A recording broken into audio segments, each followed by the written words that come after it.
Retro or die.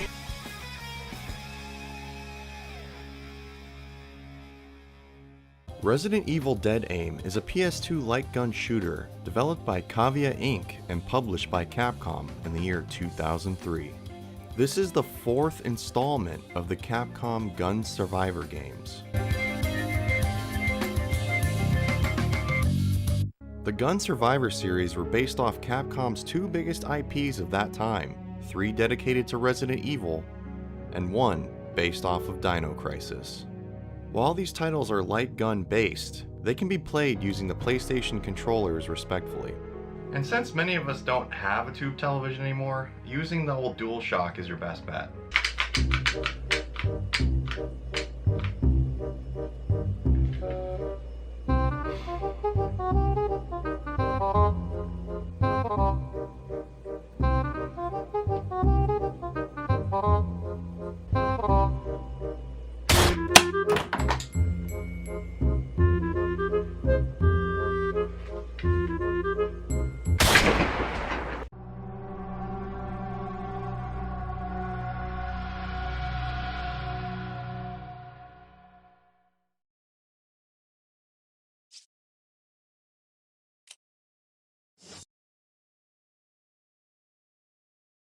The plot of Resident Evil Dead Aim is pretty confusing if you're a hardcore old-school Resident Evil fan. Opening with a cutscene as if we're in a Die Hard movie, we see our main protagonist, Bruce McGivern, about to get his head blown off by Sephiroth from Final Fantasy VII, until a mysterious woman throws a grenade to save...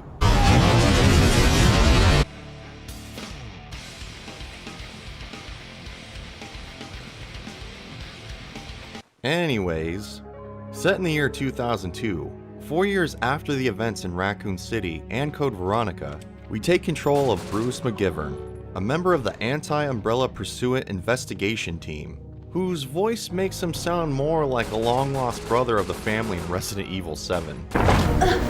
What's your name? If cooperation is too much to ask for on our first date, might I suggest we simply stay out of each other's way?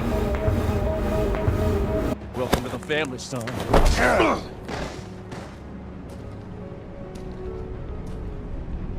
You are tasked to find and eliminate a former Umbrella employee, Morpheus D. Duval, who has commandeered an ocean liner that is carrying stolen vials of the T-Virus from the Paris branch of Umbrella.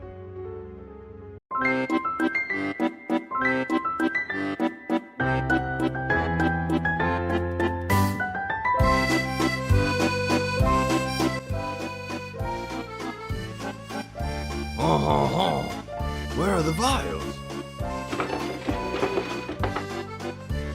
Sacre bleu? They have been stolen!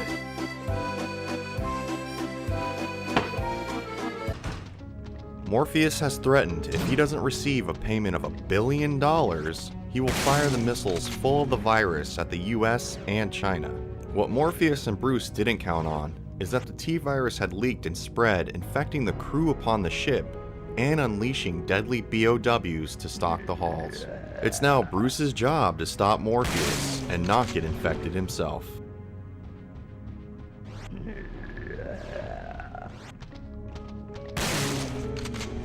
As your journey progresses, you learn you're not the only one on this mission. China has sent their own spec operative to deal with Morpheus, a witty but careless woman, Fong Ling. I say careless because she's the one that almost killed us with a grenade earlier.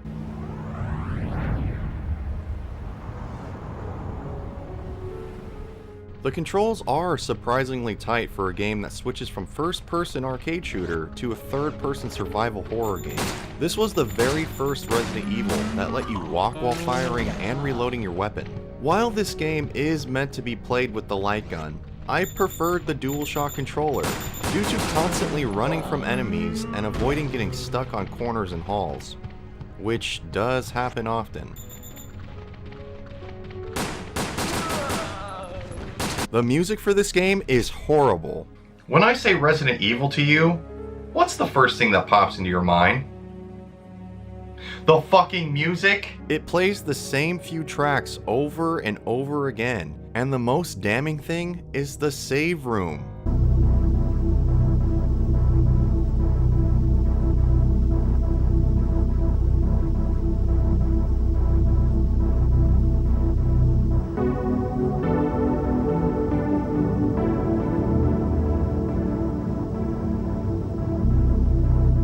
The save room music is one of the most iconic things in Resident Evil games. Ask anyone.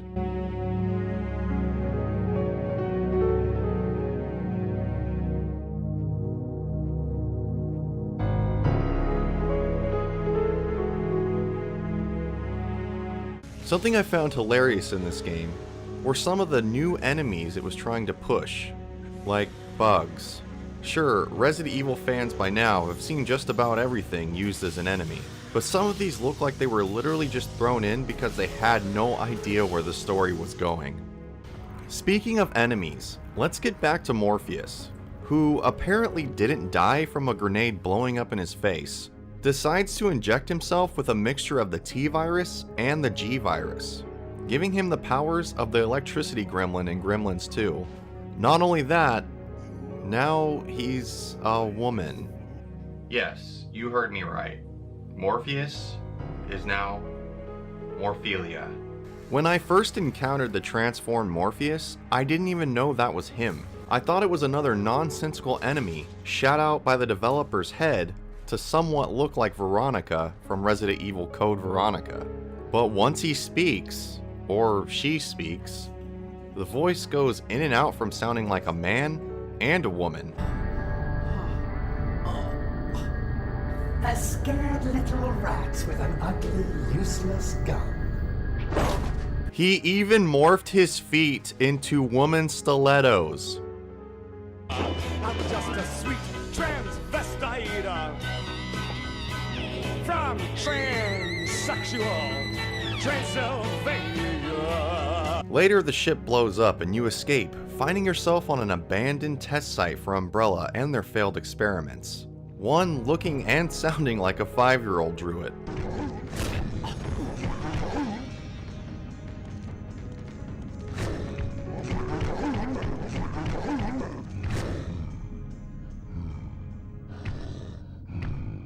This ends with a boss fight that looks like a mix between the final fight with William Birkin from Resident Evil 2 and the shunting scene from the movie Society. If you have any edible fantasies you'd like to indulge in, Billy, now's the time.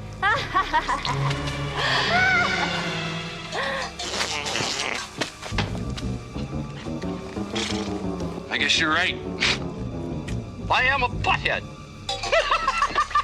Sorry, but my dance card is full.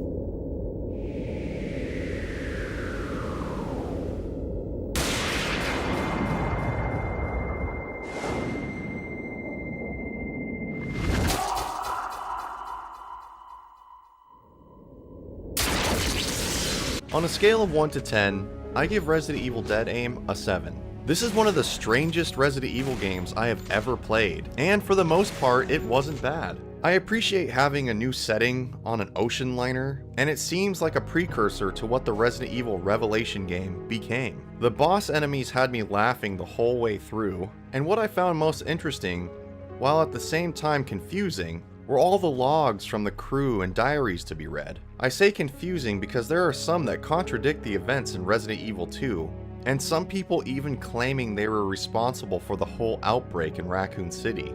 The controls are solid, and with the varying guns picked up, it makes it feel more fun than it actually should be. The biggest plus of all when it comes to this game is it meets the old saying, less is more, because I beat this game in under 3 hours. And thanks to that, it saved this game from getting a lower score. If you guys enjoyed this video, be sure to hit the like button and subscribe. And if you feel like supporting the channel and myself in a more personal way, consider becoming a patron on my Patreon. This is Forrest, this is Retro or Die, and I'll see you on the next game review. That was not in your dossier.